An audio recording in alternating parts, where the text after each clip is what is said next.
दोस्तों आज हम आ गए PostgreSQL के पार्ट 26 में। आज हम क्या सीखने जा रहे हैं? आज हम सीखेंगे कि हम PostgreSQL के अंदर टेबल कैसे क्रिएट करते हैं। ओके, यहाँ पे आप देख सकते हैं हमारे पास ऑलरेडी एक टेबल है। मैं स्क्रॉल अप करता हूँ, पहले मैं आपको दिखा देता हूँ टेबल है किसमें। मेन डेटाबेस के अंदर स्कीमा के अंदर हमारे पास टेबल्स है। अब ये मैं आपको दिखा क्यों रहा हूँ? ये मैं आपको इसलिए दिखा रहा हूँ क्योंकि आज हम खुद का टेबल क्रिएट करेंगे। उसमें हम प्राइमरी की, फॉरेन की, टेबल्स के क्या क्या नेम है, टेबल्स के कॉलम्स के क्या क्या नेम है, ये सारी कुछ असाइन करेंगे। यहाँ पे आप देखिए हम टेबल्स के अंदर है। इस टेबल का नेम क्या है?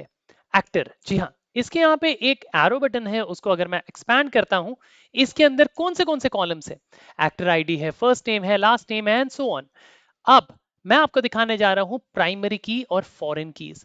प्राइमरी कीज क्या होती है?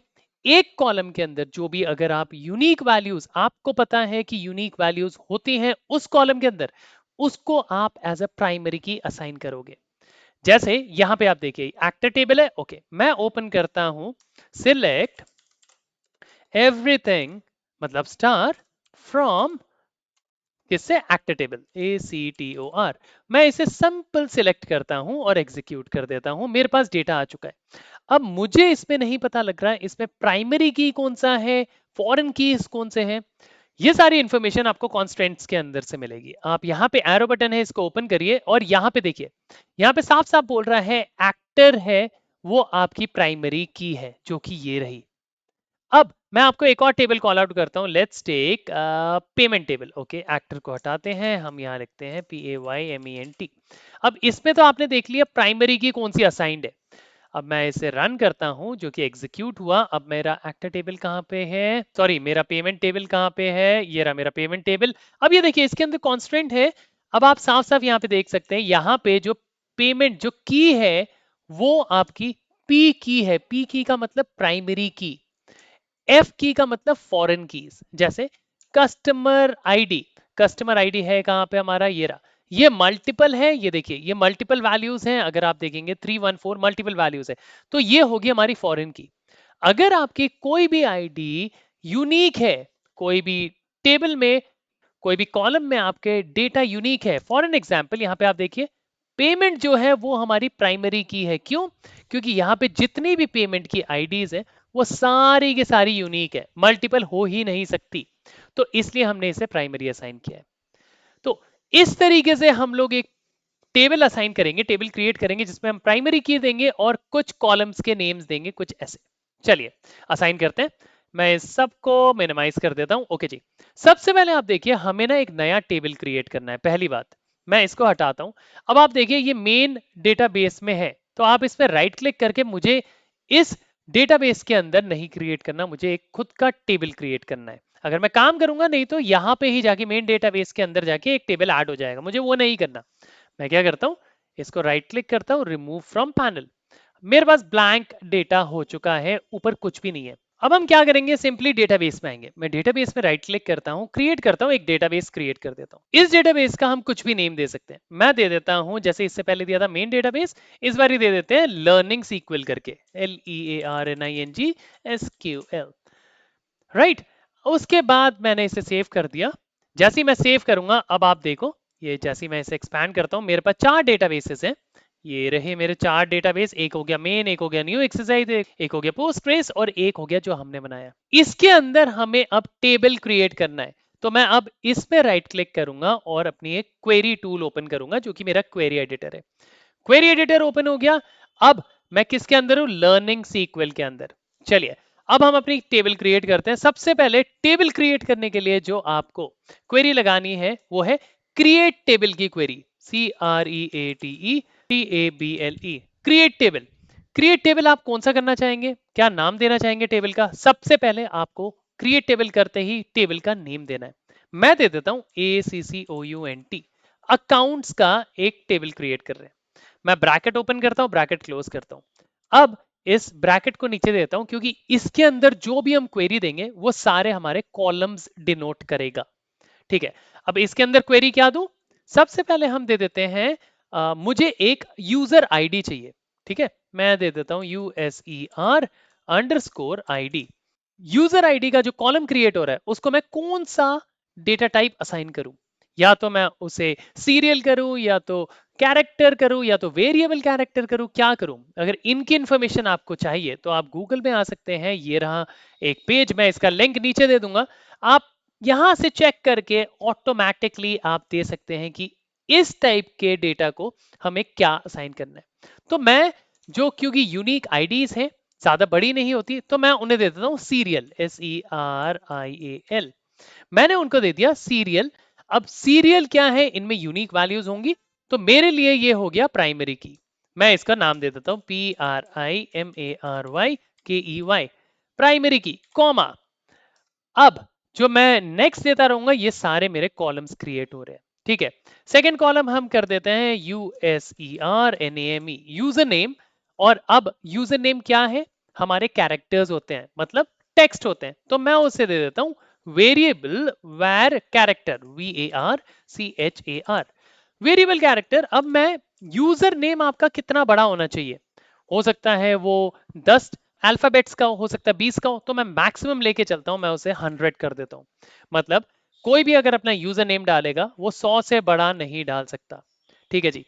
अब यूजर नेम मैं बोलता हूं कि एक यूजर ना मल्टीपल नेम्स ना डाले, मतलब अगर एक यूजर का नेम एक बार आ चुका है, वो मल्टीपल रिपीट ना हो। जैसे मेरा नाम सोहन डे है, एक और जना सोहन डे ना डाल दे, ठीक है। उसके लिए मैं क्या करता हूं, इस वाले कॉलम को मैं एक असाइन कर देता हूं, भैया इसमें सिर्फ यूनिक डेटा आएगा।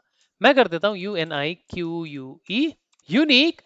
और उसके बाद बोलता हूं यूजर नेम का जो कॉलम है वो हमेशा फिल होना चाहिए, कभी भी ब्लैंक नहीं होना चाहिए। ब्लैंक होगा तो आप एंटरटेन मत करना। मैं लिख देता हूं नॉट नल। ये ऑलरेडी हमने पीछे वाली वीडियोस में सीखा हुआ है। ओके, ये मेरा सेकंड कॉलम रेडी हो गया। एक हो गया यूजर आईडी, एक हो गया यूजर नेम। उसके बाद मैं थर्ड कॉलम रेडी कर देता हूं। मैं बोलता हूं पासवर्ड ले लेते हैं, पासवर्ड। अब पासवर्ड क्या है, ये भी टेक्स्ट है। मैं लिखता हूं VARCHAR, वर कैरेक्टर, और इसको मैं मैक्सिमम ले देता हूं। पासवर्ड कोई भी कितना भी डाल सकता है, या लेट्स टेक हम इसका भी 100 ही कर देते हैं। 100 से ऊपर कोई पासवर्ड नहीं देगा।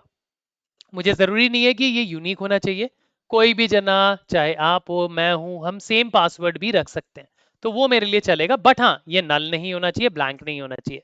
मैं लिख देता हूं नॉट नल। ओके, अब इसके बाद एक और कैरेक्टर, एक और कॉलम बना लेते हैं जिसे कहते हैं ईमेल।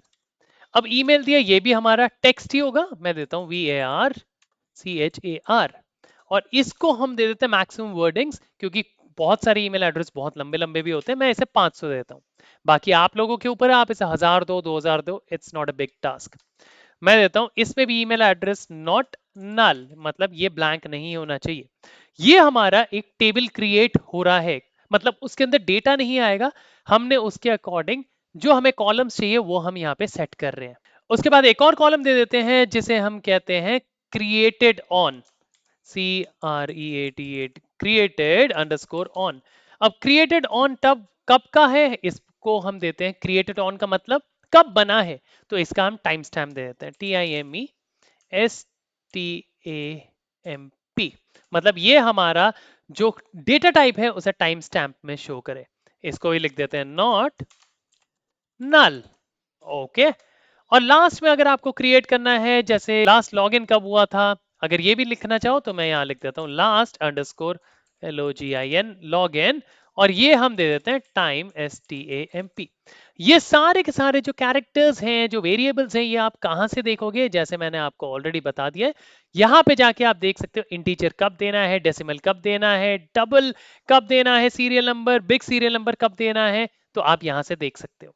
जैसे मैंने सीरियल दिया था, क्यों दिया था ये देखिए, क्योंकि वो यूनिक होंगे और यहां से इतने बड़े कैरेक्टर्स हो सकते हैं, तो मैंने यहाँ पे सीरियल दे दिया। ओके, उसके बाद हमें कुछ नहीं करना, हमें सिंपल इस डेटा को सिलेक्ट करके एग्जीक्यूट कर दो। एग्जीक्यूट हो गया, आपके यहाँ पे लिख दिया कि भैया ये 53 मिली सेकेंड्स में एग्जीक्यूट हो चुका है।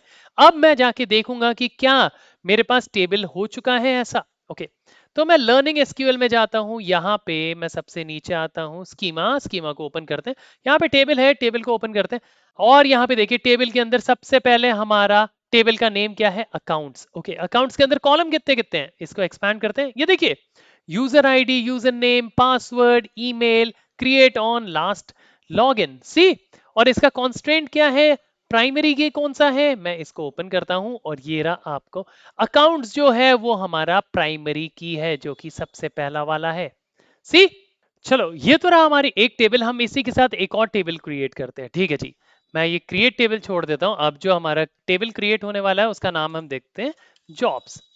ठीक है, उसके बाद मैं इसे ब्रैकेट ओपन ब्रैकेट क्लोज कर देता हूं। अब मुझे इसके अंदर डेटा टाइप असाइन करना है, कॉलम्स असाइन करने हैं। इसमें हम ज्यादा कॉलम्स नहीं क्रिएट करेंगे। मैं देता हूं जॉब अंडरस्कोर आईडी और इसको देते हैं CRIAL सीरियल, और ये क्या है हमारा PRIMARY प्राइमरी की। ठीक है जी, कॉमा एक और दे देते हैं जॉब अंडरस्कोर नेम, और ये क्या है हमारा वेरिएबल कैरेक्टर है। मैं लिख देता हूँ वेरिएबल कैरेक्टर, और जॉब नेम हमारा ज्यादा बड़ा नहीं होना चाहिए, मैं इसे देता हूँ 300, और ये मैं लिखता हूँ ये यूनिक होना चाहिए UNIQUE, और इसमें कोई नल नहीं होना चाहिए। अब इसको अगर हम क्रिएट करते हैं, मैं इसको सेलेक्ट करता हूं, एग्जीक्यूट करता हूं, देखो ये एग्जीक्यूट हो गया है। बट अगर आप इसे फिर से एग्जीक्यूट करोगे ना वो एरर दे देगा, क्योंकि एक टेबल अगर एक बार क्रिएट हो गया वो दोबारा नहीं होगा। मैं फिर से रन करता हूं, ये देखिए एरर, क्योंकि ऑलरेडी जॉब से हमारा टेबल क्रिएटेड है, अगर आप वो देखना चाहो। अब मैं क्या करने जा रहा हूं, अब मैं एक और टेबल क्रिएट करने जा रहा हूं जो कि मेरा अकाउंट और जॉब को रेफरेंस लेके उनका डेटा कोलेट करे। मतलब अब हम इस डेटा, इन दोनों टेबल के बेसिस पे एक तीसरा टेबल क्रिएट करेंगे जिसमें इन दोनों में जो भी कॉलम कॉमन हो उनसे कनेक्ट हो जाए। ठीक है, तो ये कैसे क्रिएट करते हैं? ओके, मैं यहां पे लिखता हूं फिर से create table CREATE create table, और अब इसका नाम क्या लिखूंगा, मैं लिखता हूं accounts underscore jobs. Accounts underscore job लिख दिया मैंने, ब्रैकेट ओपन किया ब्रैकेट क्लोज किया। अब मैं यहाँ पे क्वेरी सेट करता हूँ। मेरी क्वेरी है, सबसे पहले मैं बोलता हूँ इसके अंदर ना एक यूजर टेबल बनाओ, यूजर आईडी बनाओ, I am sorry USER underscore ID.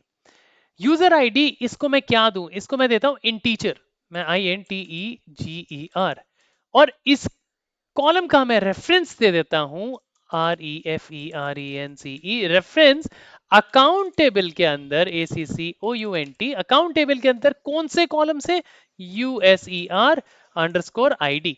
और अगर आप यहां पे जाएंगे, अकाउंट्स टेबल ओपन करता हूं, यहां पे देखिए यूजर आईडी ऑलरेडी अवेलेबल है। मैंने बोल दिया ये जो कॉलम है ये ना इससे रेफरेंस लेगा और मेरा इससे कनेक्ट करेगा। रेफरेंस की आई थिंक हमारे स्पेलिंग मिस्टेक है, REFERENCES।